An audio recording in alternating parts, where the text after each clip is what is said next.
Pretty big lure on this planer bobber, but you can see that it's just hanging there in the current.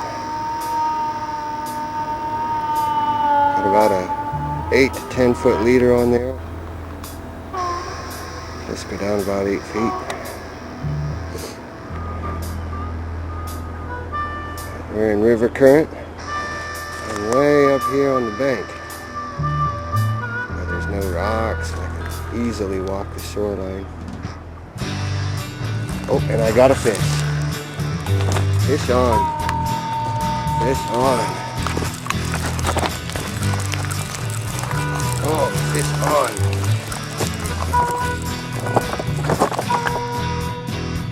Rubber worm, about a 10 foot leader.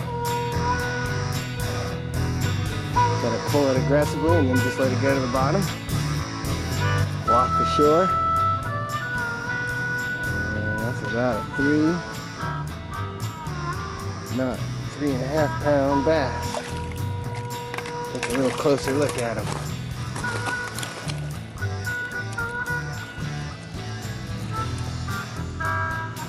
Oh yeah, that is a nice fish.